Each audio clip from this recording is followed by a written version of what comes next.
Hello, welcome in SSB guide. So अब science की class को कंटिन्यू करते हैं फॉर एनडीए। अभी तक हमने अपने एग्ज़ाम के बेस्ड इम्पॉर्टेंट टॉपिक्स पढ़े हुए हैं, उसी को कंटिन्यू करेंगे और एक ऐसे टॉपिक को पढ़ने जा रहे हैं जिससे आपको मिनिमम 3 to 4 क्वेश्चन आपको आपके एग्ज़ाम में मिलने ही मिलने हैं। तो और बहुत ही इम्पॉर्टेंट टॉपिक है, 12th के सिलेबस में भी आपने पढ़ा होगा और अभी भी हम इसको कंटिन्यू करेंगे। प्रोजेक्टाइल या प्रक्षेप गति बहुत इजी है, आपको बस यहाँ पर थोड़ा सा ध्यान देना है और पढ़ लेना है, जिससे आपको जो इस टॉपिक से क्वेश्चन आए वो आपकी कोई डाउट ना बचे और ना ही आप इनको कहीं से भी आप इसको क्रॉस करने में या इसके क्वेश्चन को हिट करने में अटेम्प्ट करने में कहीं फंसे। तो प्रोजेक्टाइल प्रोजेक्टाइल मीन्स होता है प्रक्षेप या प्रक्षेप गति। प्रोजेक्टाइल मोशन मीन्स प्रक्षेप पढ़ गए हैं कि व्हाट इज अ प्रोजेक्टाइल, ये क्वेश्चन आता है। तो सिंपली अगर कहना चाहें हम तो एज फॉर एग्जाम्पल से अगर मैं समझाना चाहूँ तो कह सकते हैं कि ग्राउंड में कोई भी खड़ा हो, कोई भी बच्चा जैसे खड़ा है और उसके हाथ में एक स्टोन है, पत्थर है और वो उससे फेंक देता है एक एज अ एंगल से, तो उसे कहते हैं। और अगर ग्राउंड पे खड़ा तो क्षैतिज से फेंक रहा है, हॉरिजॉन्टल। तो इस प्रकार की, इस स्पेशल प्रकार की मूवमेंट को ही हम क्या कहते हैं, प्रक्षेप गति कहते हैं। बिल्कुल सिंपल, साधारण और बहुत आसान शब्दों में कि अगर कोई बच्चा खड़ा है और एक एंगल बनाते हुए वो एक पत्थर को फेंकता है, तो जिस तरीके का वो मोशन करता है उसे ही हम क्या कहते हैं, प्रक्षेप गति कहते हैं। पर एज फॉर योर डेफिनीशन कि उसे हम कैसे डिस्क्राइब करेंगे, तो सिंपली अगर कह सकते हैं उसे, अगर सिंपल वर्ड्स में एक डेफिनेशन है, projectile is the name to a body thrown with same initial velocity. इसकी वेलोसिटी जो होना चाहिए वो सेम इनिशियल वेलोसिटी, मतलब प्रारंभिक वेग, जिसे यू से आप डिनोट करते हैं फिजिक्स में, एंड विद हॉरिजॉन्टल डायरेक्शन। और उसकी डायरेक्शन जो होगी, दिशा होगी, वो क्षैतिज से फेंकी जाएगी and then allowed to move in 2 dimension. और सिंपली आपको पता है जब कोई पत्थर फेंका जाएगा तो वो 2 डायमेंशनल ही मूवमेंट करेगा, and under the action of gravity alone without being propelled by engine fuel is called projectile या trajectory। इसे ट्रैजेक्टरी भी कहते हैं। तो सिंपल सा ये कहना है इस पूरी डेफिनेशन का कि डायरेक्शन, आपको देखो मेन पॉइंट जो आपको डेफिनेशन से पकड़ने होते हैं वो क्या है कि सेम इनिशियल वेलोसिटी होगी, वेग आपका जो फेंका जाएगा वो एक समान ही होगा और क्षैतिज से फेंका जाएगा और उसकी जो मूवमेंट होगी वो 2 डायमेंशनल होगी और उसमें ग्रेविटी के भाई अपोजिट ही काम करता है। अगर कोई भी चीज़ मूवमेंट करती है तो उस पर एक फोर्स काम करता है, ग्रेविटेशनल फोर्स अर्थ पे, तो उसके अपोजिट ही काम करता है, ठीक है, उसके अगेंस्ट। और उसमें कोई भी इंजन नहीं लगना चाहिए, कोई भी फ्यूल, जैसे कि बाइक का इंजन चलाने में या कोई भी सारी चीज़ मशीनों को एक्टिवेट करने के लिए एक एनर्जी की ज़रूरत होती है, तो वो नहीं होना चाहिए। तो इस तरीके की मूवमेंट को ही हम प्रोजेक्टाइल या हम कह सकते हैं प्रक्षेप गति कहते हैं। तो आप देखते हैं एज फॉर योर नोट्स आप इसको एक सिंपल डेफिनेशन में लिख सकते हैं जिससे आपको कभी कोई कंफ्यूजन होगी ही नहीं। प्रोजेक्टाइल, और ज़्यादा से ज़्यादा हमारे चैनल को शेयर करें ऐसे बच्चों को जिनको अपनी क्लासेस के लिए फ़ीस अफोर्डेबल नहीं कर पाते हैं, अफोर्ड नहीं कर पाते हैं, वो भी अपनी तैयारी कर सकते हैं बेस्ट नोट बनाकर। यहाँ से जो कंटेंट है बहुत ही अच्छा कंटेंट है फॉर डिफेंस सर्विसेज, और इसके आगे आप कहीं भी कितना भी पैसा खर्च कर लें, किसी भी कोचिंग क्लास में बैठे वो नहीं बता सकते। Name to a body thrown, thrown with same initial.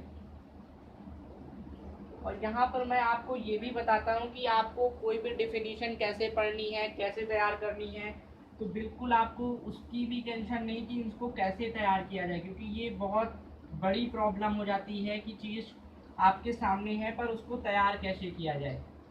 Velocity with horizontal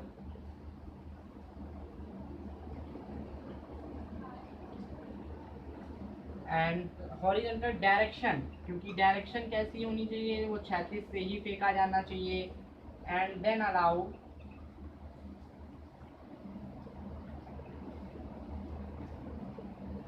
and then allowed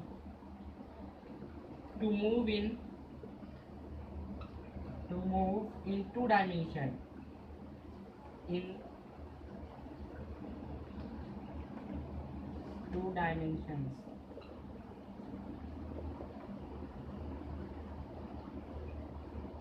under the action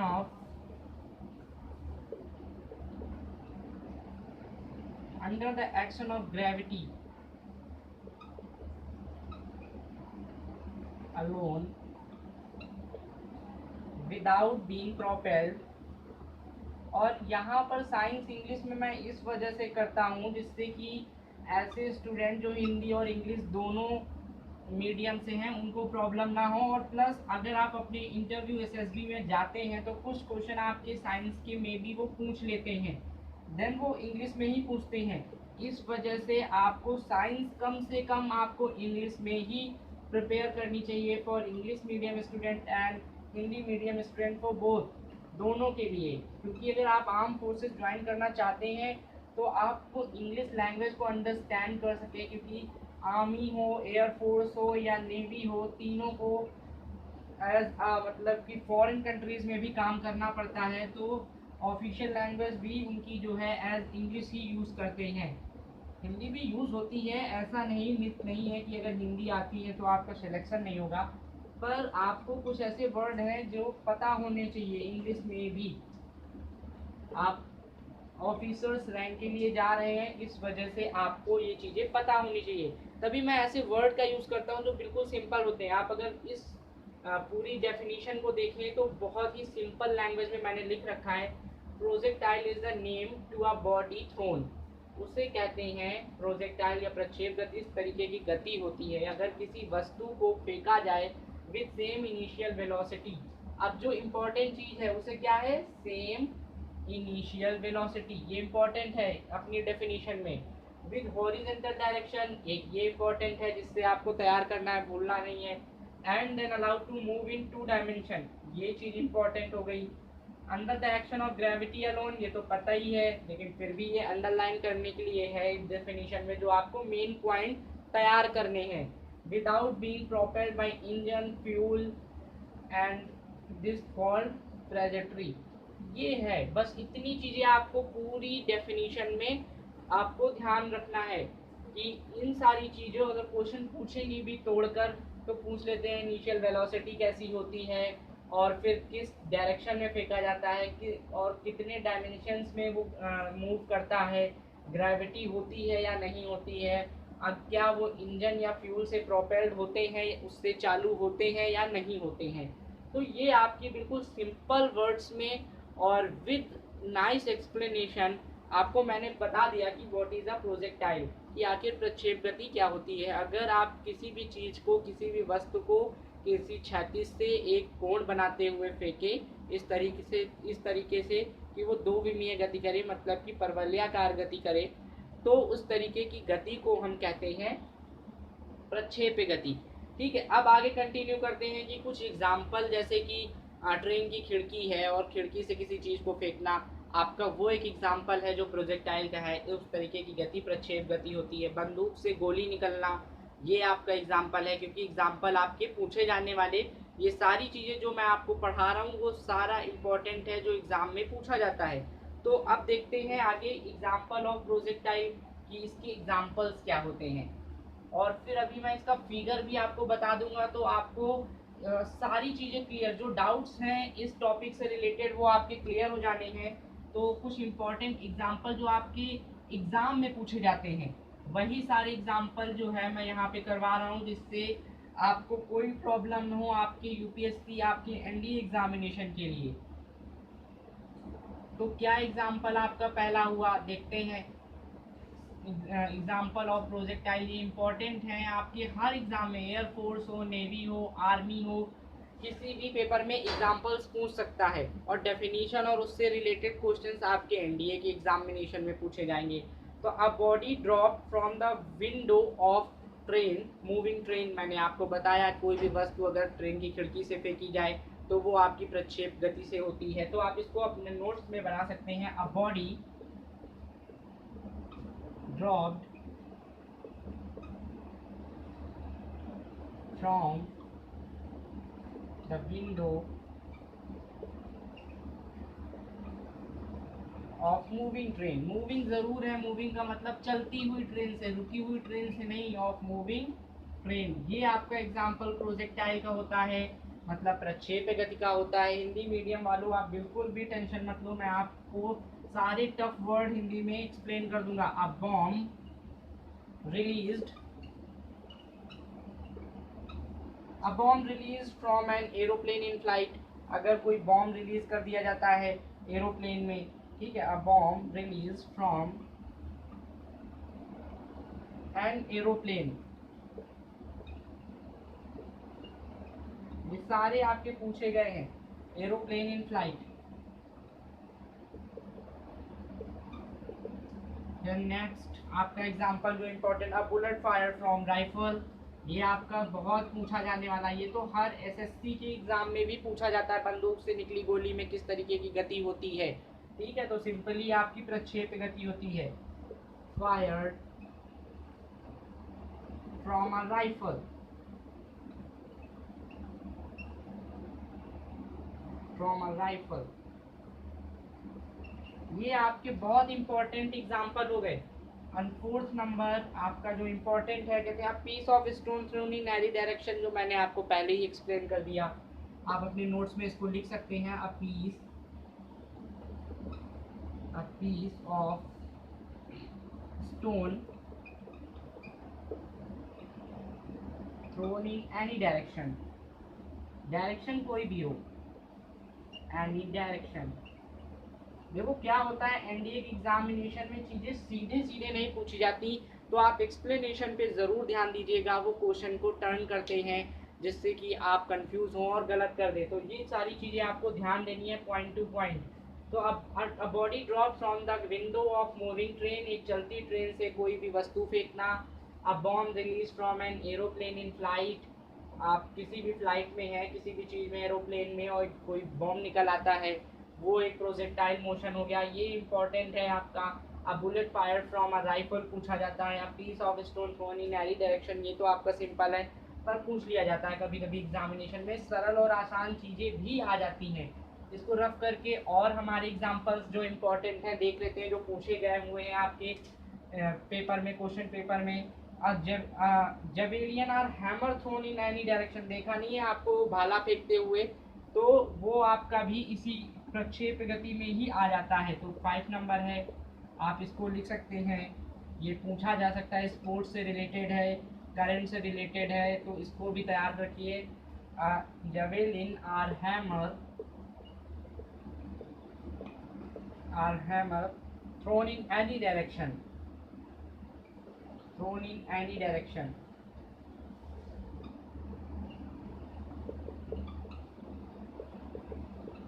and next आपका जो लास्ट और बहुत इंपॉर्टेंट एग्जांपल आ जाता है, a jet of water issuing from a hole near the bottom of water tank. A jet of water issuing from a hole near the bottom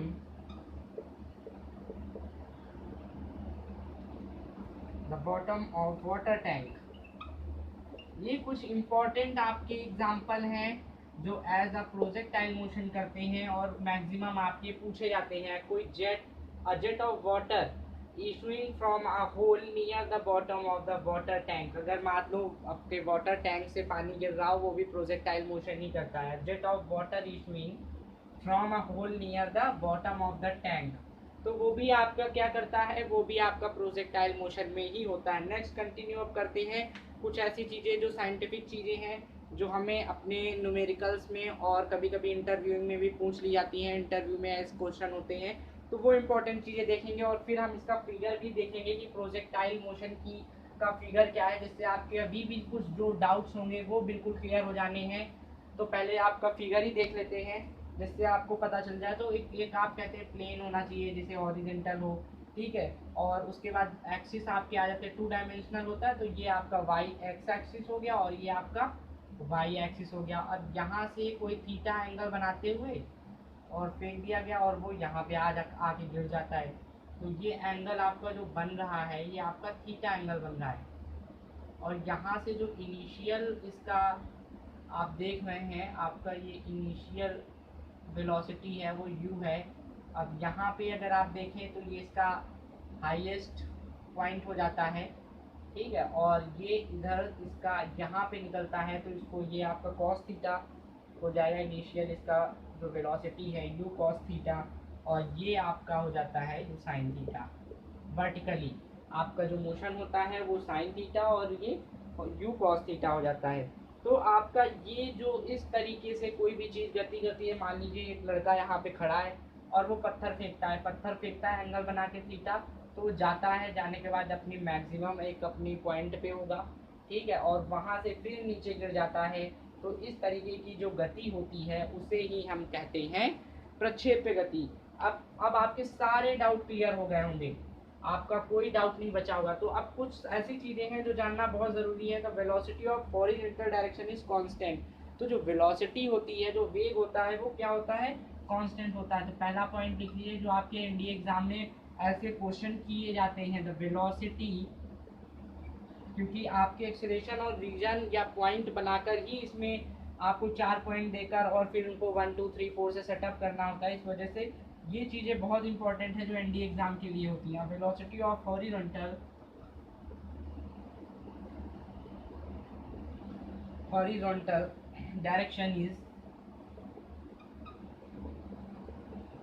direction is constant. ये आपका पहला point हो गया, ठीक है। एंड नेक्स्ट अगर देखते हैं, जिसे हम क्या कहते हैं, हॉरिजॉन्टल प्लेस पे ये ux हो जाता है, एक्स एक्सिस प्लेस की जो वेलोसिटी होती है वो क्या होती है, इनिशियल कांस्टेंट होती है। एंड देन बात करें आपका हॉरिजॉन्टल एक्सेलरेशन क्या हो जाता है, वो भी आपका ज़ीरो हो जाता है, क्योंकि जब वेग ही ज़ीरो है तो आपका वेग परिवर्तन कहाँ से होगा, ठीक है। हॉरिजॉन्टल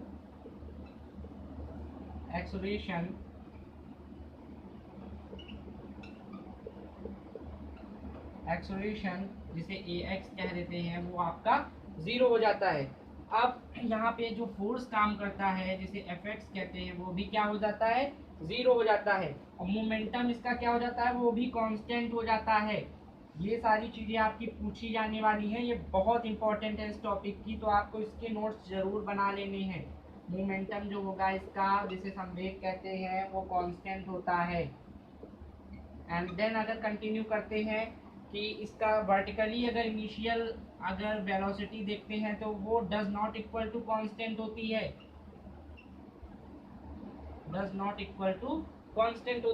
ये इम्पोर्टेंट आपके जो पूछे जाने वाली चीज़ें हैं वो यहाँ पर लिखे हुए पॉइंट हैं, आपको इनको बहुत अच्छी तरीके से तैयार कर लेना है, क्योंकि यही आपके पॉइंट एनडीए में जो टफ कर देते हैं। क्योंकि बाकी तो हमने 12th लेवल पे पढ़ा है, पर एनडीए जो यहाँ से यूपीएससी जो कंफ्यूजन और जो प्रॉब्लम्स यहाँ पर डालती है, पुटअप करती है, वो इसी तरीके के पॉइंट से वो पुटअप करती है। अब आपका एक पॉइंट और बचा है इसमें जो इम्पोर्टेंट है, आगे इसको देख लेते हैं।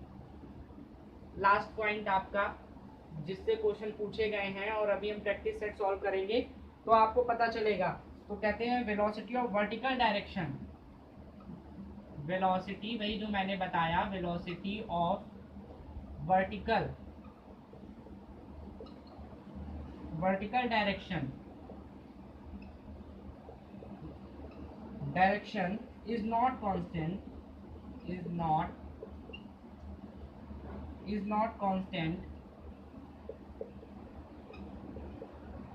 कांस्टेंट, इंक्रीज और डिक्रीज, वो बढ़ती और घटती है। वो वहाँ पर आपका जो वर्टिकली है वो आपका कांस्टेंट नहीं होता है। तो आप कह सकते हैं u y equal to does not constant.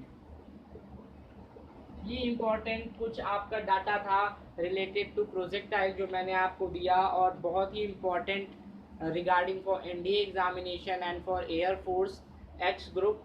अब इसके कुछ और इम्पोर्टेंट जो फॉर्मूले सॉल्व करेंगे, जो हम आपको फॉर्मूले देंगे जिससे आप अपने न्यूमेरिकल सॉल्व करेंगे, वो आपके हैं कि फ्लाइट ऑफ टाइम क्या होता है, ठीक है, और हाइट क्या होती है और रेंज क्या होती है। तो आप कह सकते हैं टाइम ऑफ फ्लाइट, मतलब जिसे हिंदी में उड्डयन काल कहते हैं टी, तो उसका सिंपली फॉर्मूला हमने पढ़ा है 2u sin थीटा अपॉन जी, जिससे आपको न्यूमेरिकल लगाने हैं। फिर हाइट का फॉर्मूला जैसे कि आपने पढ़ा है u square sine square theta upon 2g। ये आपके इम्पोर्टेंट फॉर्मूले हैं। आप देखेंगे कि रेंज क्या होती है। रेंज ये है, ये रेंज परास आपकी जो तय किया गया इनिशियल पॉइंट से जो लास्ट आपकी मोशन था इसका, इसके बीच जो भी डिफरेंस है, इसे ही हम क्या कहते हैं, रेंज कहते हैं। तो ये कहाँ से निकलती है, जो हमारा एंगल होता है यू कॉस थीटा और जो उसमें तय करने में लगा समय है, उनके गुणनफल को ही हम क्या कहते हैं, हम रेंज, हॉरिजॉन्टल रेंज कहते हैं। 36 परास जिसे आप हिंदी में पढ़ के आए हैं, हॉरिजॉन्टल रेंज। इसका फॉर्मूला क्या बनता है और कैसे बनता है, तो आप simply you cos theta into time T लिख सकते हैं। यू कॉस थीटा ऐसे ही लिखा रहने दीजिए। टाइम मतलब उड्डयन काल जिसे कहते हैं, उसका फॉर्मूला आपने पढ़ा है u 2u sine theta upon g. तो आपका ये हो जाएगा यू स्क्वायर, आपका u square two sine theta into cos theta upon g. ये यहाँ से निकल के आया। अगर आपका यहाँ से थीटा और 90 माइनस थीटा रेंज इक्वल होती है तो आपका ये बन जाता है u square sine 2 theta upon g. ये आपका निकल के आ गया रेंज का फॉर्मूला, जिसे 36 परास कहते हैं। हॉरिजॉन्टल रेंज का फॉर्मूला आपका ये निकल के आ गया।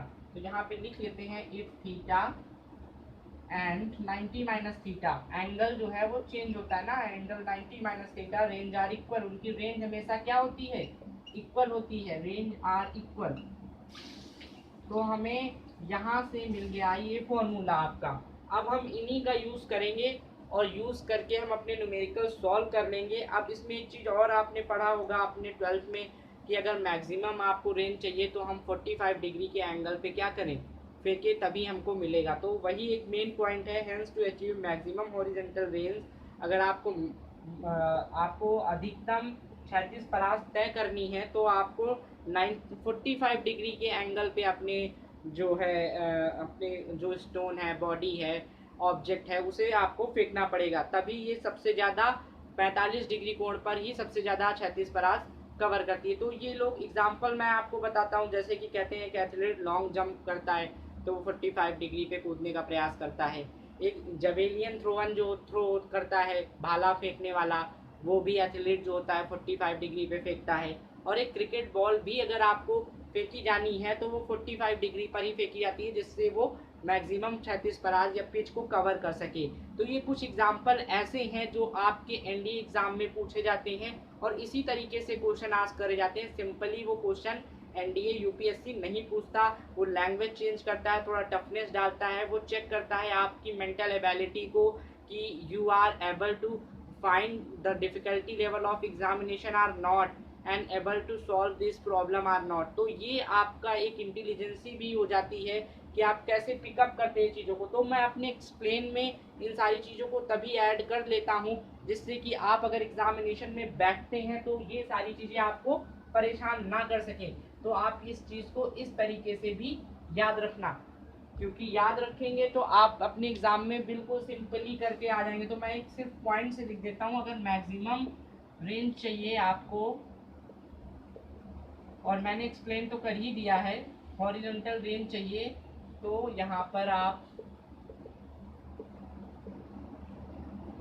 आपको 45 डिग्री पे फेंकना होगा। एंगल आपका जो होना चाहिए वो 45 डिग्री पे होना चाहिए। आप इसको नोट्स बॉक्स में लिख लें, ये बहुत इंपॉर्टेंट है। और फिर आप एग्जांपल्स लिख लें जो आपको काम आएंगे, क्योंकि एग्जांपल के थ्रू ही पूछ लेता है। जैसे कि एक लॉन्ग जंप एथलीट्स होता है, ठीक है,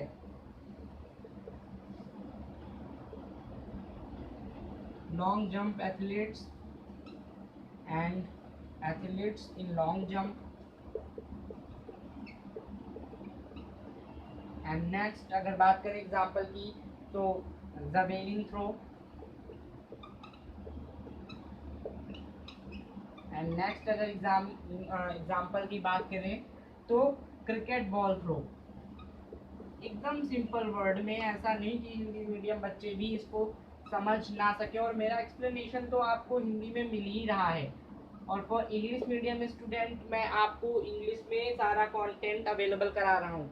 देन ये इम्पोर्टेंट आपका जो था, ये कॉन्सेप्ट का बहुत इम्पोर्टेंट कंटेंट है जो आपके एग्जामिनेशन में इस तरीके से पूछा जाना है साइंस के लिए, क्योंकि साइंस इतना टफ भी नहीं होता है कि आप क्रैक ना कर सकें. 12th में पढ़ के आए हैं, 10th में साइंस पढ़ी है, अभी आपको मैं उसी तरीके से पढ़ा रहा हूँ जैसे एग्जामिनेशन में आता है, तो ये आपके लिए ईजी हो जाएगा. कुछ इंपॉर्टेंट नोट्स हैं वो पढ़ेंगे कि for 15 degree and 75 degree the horizontal ranges are same but height is different. ये इंपॉर्टेंट नोट्स हैं जो आपको कवर अप करने हैं, पर अभी इसमें करीब 5 या 6 पॉइंट हैं, तो वीडियो लंबा हो जाएगा, इस वजह से इसको यहीं पे रोक लेते हैं. और कल की जो क्लास होगी हमारी नेक्स्ट, उसमें मैं इसको पढ़ाऊँगा. इंपॉर्टेंट नोट्स हैं जो आपकी एग्जामिनेशन बेस्ड वेरी इंपॉर्टेंट है. एंड देन एंगुलर डिस्प्लेसमेंट क्या होती है, मतलब विस्थापन, कोणीय विस्थापन जिसे कहते हैं हिंदी में, और एंगुलर वेलोसिटी क्या है, ये पढ़ेंगे. इंपॉर्टेंट टॉपिक्स हैं जिससे थ्योरी इस वजह से इंपॉर्टेंट हो जाती है क्योंकि न्यूमेरिकल्स को क्रैक करना है, और न्यूमेरिकल्स आपके होने ही होने हैं मिक्सअप, और 25 क्वेश्चन आपके फिजिक्स से आने हैं. इसका मतलब अगर फिजिक्स कर ली तो एनडीए एग्जाम में आप सेकेंड पेपर में श्योर अच्छा आप अपना स्कोर करके आएंगे. तो don't worry about content and for your toughness of examination, but like our videos and do subscriptions as more as you can. और ऐसे बच्चों के पास पहुंचाना आपकी जिम्मेदारी है जो अभी तक हमारे चैनल को नहीं सब्सक्राइब कर पाए हैं या उन्हें लिंक अवेलेबल नहीं हो पाया है, और अपने दोस्तों में, अपने ग्रुप्स में शेयर करें जिससे वो अपनी घर पर बैठकर ईजिली ड्यूरिंग लॉकडाउन या कोचिंग क्लासेस नहीं चल रही हैं और सिंपल लैंग्वेज में और बेस्ट कंटेंट उनको मिल सकता है या मिल जाए, और जिससे वो भी अपने एग्जामिनेशन को क्रैक करने के लिए एबल हो जाए. तो thank you again and please do subscription as more as you can for live classes. जय हिंद.